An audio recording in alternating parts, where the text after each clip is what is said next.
Alright, salam trading for fun. Trading gaya simple, santai, tapi profitnya konsisten.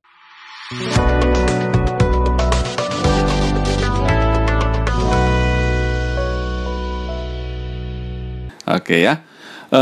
So hari ini saya mau membahas dari sisi pandang yang berbeda ya, melihat dari sisi news gitu ya, news, dan saya menggunakan web dari OctaFX ya.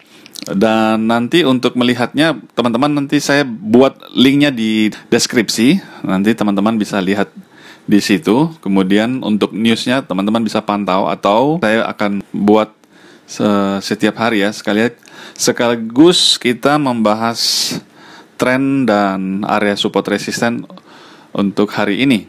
Ya, Euro USD masih ada ruang untuk menguji di 1.1800 ya.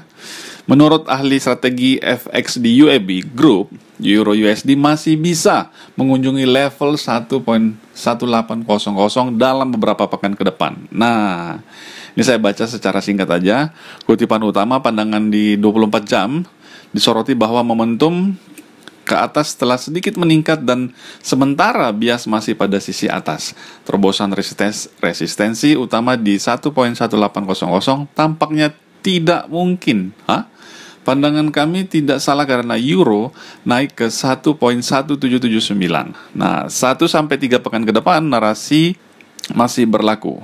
24 Agustus spot di 1.1745 masih berlaku. Oke ya. Nah, kalau kita ke TFF, oke, kita lihat dari sisi TFF-nya ya, dari sisi support resisten, kita lihat per Euro USD. Nah, ini kita di time frame H1 ya. Oke, di sini tren menurut tools-nya kita menunjukkan tren bearish atau downtrend ya. Nah, so kita punya area resisten di sini. Sangat baik untuk kita melakukan sell di area ini ya. Saat ini kita bisa sell di sini dan stop loss di sekitar harga ini ya. 1.17934. Oke. Kalau kita cek daily-nya ya, ini jelas ya trennya bearish, downtrend ya. Oke. Ya, mudah-mudahan tidak melewati 17934. Semoga mantul dan kita punya target di kurang lebih di area support daily ya, di sini. Oke, di 1.16638. Oke. Next, sekarang kita ke news Euro GBP. Nah, mendekati tertinggi bulanan ya di 0,8600 pasca risalah ECB. Euro GBP naik lebih tinggi di awal sesi Eropa pada hari ini. Euro mendapat momentum pada ECB yang hawkish dan data yang beragam. Sterling tetap melemah di tengah kekhawatiran perlambatan ekonomi karena gangguan rantai pasokan yang disebabkan oleh Brexit. Ya, Euro GBP naik lebih tinggi pada hari perdagangan terakhir pekan ini di awal jam perdagangan Eropa. Pasangan ini mengikuti kenaikan hari sebelumnya dan memperpanjang kenaikan untuk memperdagangkan tertinggi di hampir setiap hari. Pada saat ini Euro GBP diperdagangkan di 0,8585 naik 0,12% untuk hari ini. Oke.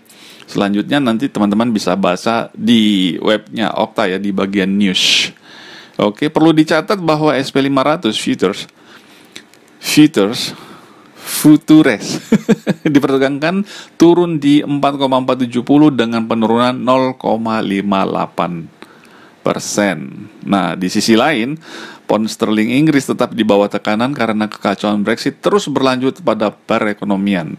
Angka bulanan pertumbuhan ekonomi sektor swasta melemah ke level terendah 6 bulan terakhir karena kendala pasokan menghambat pemulihan sektor jasa dan manufaktur. Oke, untuk saat ini dinamika pasar terus mempengaruhi kinerja pasangan ini dalam waktu dekat. So, kalau kita pantau dari support resistant trading for fun, kita ke Euro GBP. ya, euro pound sterling. Di time frame H1 kita tidak mempunyai area resisten yang cukup kuat ya, tetapi ini trennya memang bullish ya. Kalau kita ke daily coba perhatikan. Nah, ada mulai perputaran tren yang dari sebelumnya downtrend jadi uptrend ya, bullish ya.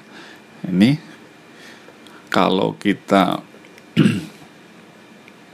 buat seperti ini, nah kemudian saat ini tren sudah berputar menjadi bullish atau uptrend. Nah, seperti ini teman-teman, melihat tren dari komposisi daily. Oke, kita ke H1. Ini dari pandangan TFF ya.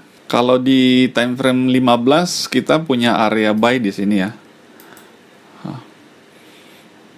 Dengan stop loss di sini. Kalau teman-teman mau ambil posisi buy di EG atau euro pound sterling.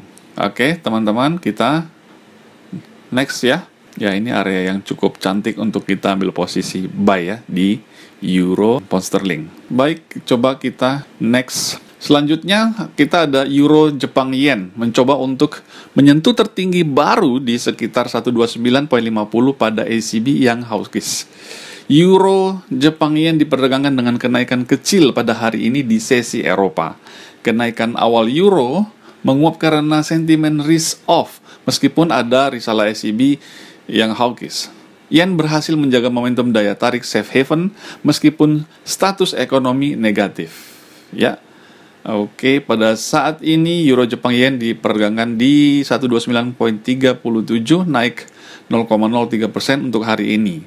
Sementara itu, dalam notulen rapat terakhir, ECB mengungkapkan bahwa anggota Dewan Gubernur tidak setuju dengan pedoman barunya karena mereka khawatir hal itu mengecilkan risiko kenaikan inflasi. Perlu dicatat bahwa SP500 futures diperdagangkan di 4.470 turun 0,58. Di sisi lain, Jepang gagal memanfaatkan suasana hati investor yang menghindari risiko karena mereka khawatir apakah pemerintah Jepang akan dapat membuka jalan untuk mencabut keadaan darurat yang diperpanjang. Oke, itu news dari euro Jepang yen ya. Kalau kita ke sudut pandang TFF, baik di time frame H1, trennya bearish, downtrend ya. Oke, downtrend. So cek daily-nya. Nah, ya masih kuat downtrend di sini, teman-teman.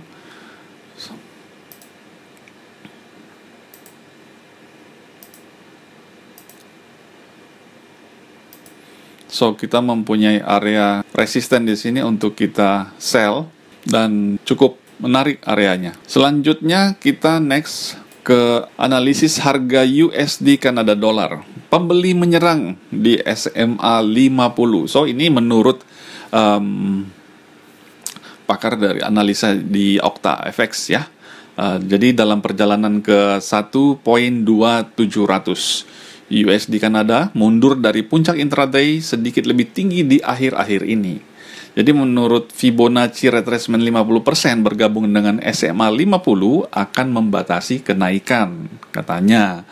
Dan di kondisi MACD dan MACD dan perdagangan berkelanjutan di luar pertemuan support 1.2585 membuat pembeli tetap berharap.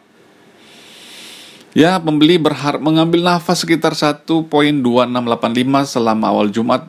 Pasangan CAD menyentuh tertinggi baru 4 hari sebelumnya di Asia, tetapi gagal melewati SMA 50 serta Fibonacci retracement 50% dari gerakan naik Juli sampai Agustus hingga Agustus. Oke, dan seterusnya dan seterusnya.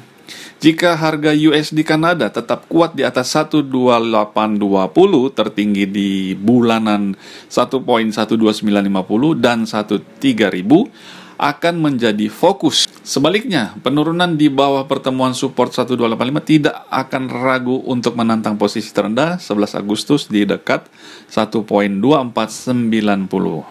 menjelang penargetan terendah bulanan di dekat 1.2450. So, ini di grafik USD Kanada di 4 jam. Ya, Ini SMA 50. Oke, ini MACD-nya. Jadi trennya bullish, pandangan TFF ya, untuk USD Kanada dolar. Iya, trennya bullish ya. Kita cek daily, benar sekali trennya bullish. Iya, kemudian oke, good. Cantik banget ini. Kita punya area support di sini untuk kita buy, dan stop loss di area sini ya. 100 poin atau 10 pip dari area terluar. Keren. Silakan diambil teman-teman. Oke, kita next ke news berikutnya. Yes, perkiraan harga emas XAU USD naik lebih tinggi menuju angka 1825 dolar. Emas memperpanjang rebound dan berjuang di 1800. Ruang untuk naik menuju 1825. XAU USD menunggu peristiwa risiko penting. Dani Mehta dari FX Street menjelaskan, ya, kita lihat perkiraannya menghadapi resisten kuat di zona 1800 ya, per 34. Oke. Nah, coba kita lihat dari TFF tentang gold atau XAU USD. Kita mempunyai tren bullish ya, atau uptrend. Coba kita cek daily-nya. Ya, tipis ya, tipis. Tren sebelumnya kuat bearish ya, mulai dari bulan Mei ya. Kalau kita lihat ini gambarannya seperti ini. Ya, di break di sini. So, tren saat ini berganti, berpindah, berputar menjadi uptrend ya. Oke. So, apakah kita punya area untuk kita buy di sini? Kita mempunyai area support ya, tapi di bawah daripada perpotongan ini ya. Kita punya area support di sini. Jadi kalau di M15 coba kita cek. Ya, di M15 juga ada proven support, tapi masih di bawah perpotongan. So, agak tricky ya, agak berisiko ya. Ya, tergantung teman-teman kalau berani ambil di sini untuk buy di harga 177, bukan 1 poin, 1779.75. Ya, yang terakhir, semoga profit hari ini dan happy weekend. Salam trading for fun.